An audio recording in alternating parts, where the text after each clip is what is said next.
rookies like to lay low in their first season in the NFL, but some rookies are not Baker Mayfield.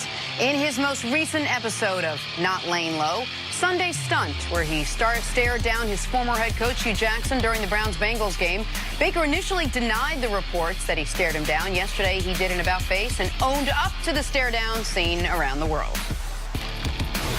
I don't get why people have a problem with football being a competitive sport. You're supposed to play with emotion. You're supposed to play with passion. Quite honestly, if you don't like it, whatever. Football's not meant to be a soft game. Could care less. All right, Steve, what was your reaction to what Baker had to say? Nothing. No reaction. I'm glad that he's playing the way he's playing. I'm glad he's turned around a city that didn't have hope. I'm glad that he's on. How many wins they have right now? What, they got seven wins. Oh, okay. How many they had the last 2 years? One. Oh, okay. Like, yes. Look, I've seen other players run up and down the sidelines, a lot like Baker Mayfield. This is not new. In the NFL, man, you'd be shocked. If you go to an NFL game, now typically you're going to have to really know someone to stay on the field for the game. They let you go down before the game, and they'll let you go on the field after the game. But there's a reason why. There is so much that goes on during the game. They don't want the people to see. They don't want the people to hear. There's a lot of trash talking going on. Did we see Taylor Lewan and Josh Norman? And Josh Norman? Man. So we think not only two players fighting, that we wouldn't have players, a coach maybe how he said something or did something to a player. We don't think that player is going to have some type of grudge on a player. You think we don't have coaches that call plays against players that were on their team before to sucker them and make them look bad? Absolutely. This is part of the NFL and the game of football. It is an emotional game. You only got 16 of them, and when you go at it, man, you have to go at it with the type of enthusiasm that Baker's going at it, all right? This is how you have to play in the NFL, all right? Hue Jackson, he's a big boy. He went to Cincinnati. He'll be all right, all right? His ego wasn't bruised from that. Baker Mayfield is out there balling, and he just wanted them to see, hey, y'all look at me. Y'all see it? Yes, I'm that guy, and I'm happy to see him. He's very, very different, but you know what he is, and the reason why I can embrace it, he is himself. This is the Baker Mayfield I met on the sideline in Oklahoma. This is the Baker Mayfield that the coaching staff rant and rave. This is the Baker Mayfield that was a walk-on twice and shot up the draft board to be the #1 pick in the draft. Is there a downside to that Baker Mayfield? Is there something that could just maybe go awry because he is so brash? Is there something in the NFL that maybe that wouldn't work as well as a young guy in a locker room? Tell me the difference between Baker Mayfield throwing that touchdown and staring down Hue Jackson or Tom Brady. What pick was he?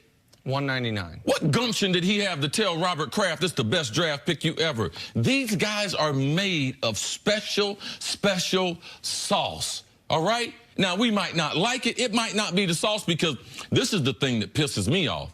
Everyone who analyzes this game, they swear up and down, well, if I was in the game, then I would do this. Well, you're not in the damn game. All right? Baker Mayfield and other people are in the game, and it's up to them to be true to their personality, because it's their career and it's their livelihood. The most important thing you said was Baker's being who he is.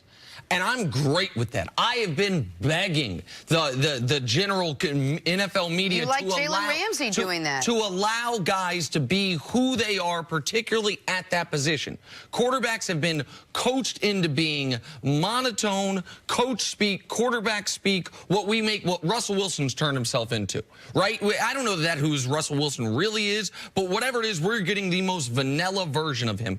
I'm glad that Baker has the confidence to be who he really is. I hope the next quarterback who wants to act this way is allowed to as well. The only part about the Baker story is he has seemed to have a lot of things on his resume we've never allowed for #1 overall pick quarterback. The crotch grabbing, the flag planting, the arrest. Like, Baker slid past all of it.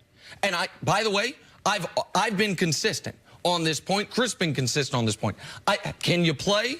Are you being authentic? I love all that. But I do want to see the next guy that acts like Baker, if he gets a similar, it's just Baker being Baker, it's just this guy being this guy, that Baker's getting. The #1 thing is, you better be good. Yeah. You better be good at what you're doing, all right? Odell Beckham, he goes about it a different way. But what helps him, he's really, really good at it. Antonio. We see some other, especially wide receivers. We have seen them express themselves before. So you better be good at your job. And that's the one thing that Baker Mayfield has. And the things that he's doing, it's a team sport.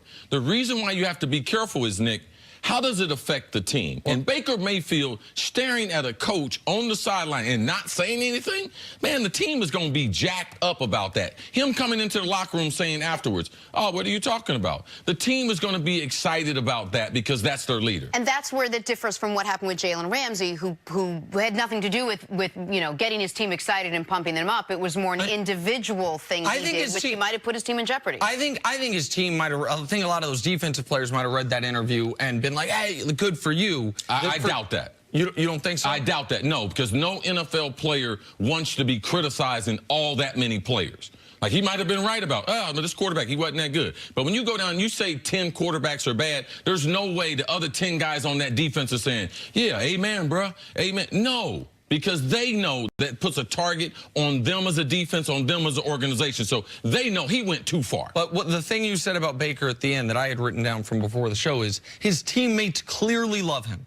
And everywhere he's gone, his teammates have loved him, not just because he's a really good player, because of who he is. And this is part of who he is. Like, some people are really rubbed the wrong way by this. They are more accepting of a wide receiver acting a certain way than the quarterback, than the face of the franchise. He's being authentic, man. And I don't know that you're going to get the best Baker Mayfield if you ask him to mute that part of him.